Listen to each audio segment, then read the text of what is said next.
To begin, click on the File menu. Go to Settings. In here, select the Output tab. Now just change the video bitrate value to a value of your choice. I'm going to change mine to 4000 so that I have better quality streams. Once you are finished, click Apply. Then click OK. Alright, and that's all there is to it. You not have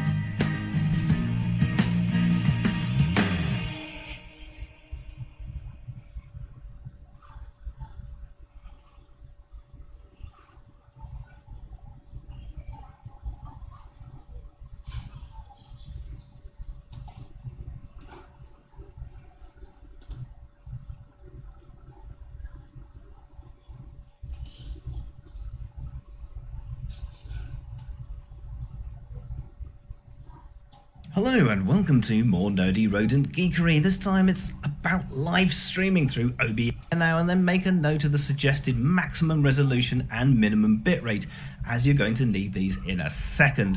1 second. So your base canvas and output resolution should be the same unless you're using the new NVIDIA encoder, in which case you should set it to what you're going to stream at. Set the output mode to advanced and pick an encoder and bitrate. X264 uses your CPU and allows you to rescale your output. If you have a supported GPU, then you'll see that as an option in there too. For the other settings, I follow the YouTube guide. So the keyframe frequency I set to 2 along with CBR for the bitrate encoding. 2 B frames can also be set. I also match the audio settings of 44.1 kilohertz and 128 kilobits per second stereo. With all that set, let's take a look at some examples. This is the lowest setting from the chart at a massive 426 by 360 using the CPU encoding X264 with a CPU usage preset of very fast. Scaling this up looks a little bit better, but the text still can't be read at all. With 640 by 360 things don't get much better, but once you reach 854 by 480 text starts to become clear. Typically the lowest resolution used is 1280 by 720, also known as 720p or standard HD. Here you can see the CPU encoding with a bitrate of 1500 kbps and a very fast CPU usage preset. Increasing the bitrate will further improve quality, as you can see both here from the 1500 and 6000 kbps versions to compare. If you totally ignore my neatly typed chart and use a higher resolution in OBS, then you'll get something like the mess on the left. The stream on the right was recorded at the suggested resolution and then scaled up afterwards. As you can see, the one on the left looks like it has more blocks in it than a Lego factory, but bitrate isn't the be-all and end-all factor here. As well as uploading all that data, you actually need to encode it in the first place, and here we can see the impact of using different CPU usage presets. If you can't encode quickly enough, you'll just end up with a choppy video that no one wants to watch. Just for giggles, here is a selection of the various CPU usage presets. Test them on your computer to see which works best for you.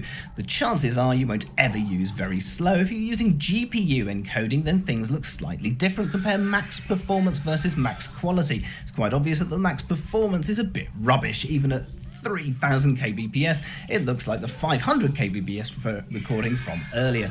Double a bitrate to 6000 kbps and max performance looks a little better, but it still looks like blocks, especially considering the bitrate. And the higher the bitrate, the more data you're uploading every second. Both of these use the same bandwidth. The setting I tend to use is quality. Here you can see the quality setting with 3 different bitrates. Most noticeable is the smoke. The rest of the graphics actually look okay to me, and personally I can't see much of a difference between the 3 different bitrates shown here. Of course, this is all dependent on your particular hardware, so it's a good idea to test these things on your own rig. Things vary in their CPU and GPU usage, so you may also wish to change encoder depending on your available system resources. And finally, here are the CPU and GPU encoders side by side. Now you can live option in there too. For the other settings, I follow the YouTube guide. So the keyframe frequency I set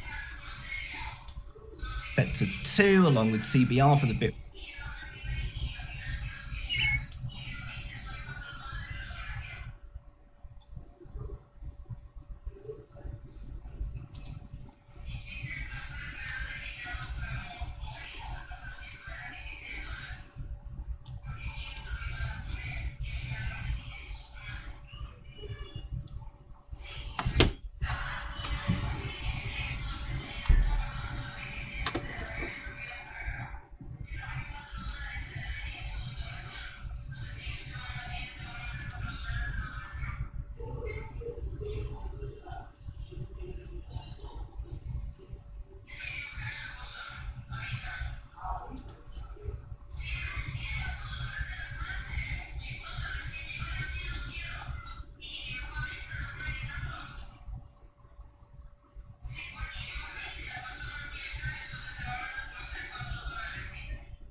Ciao.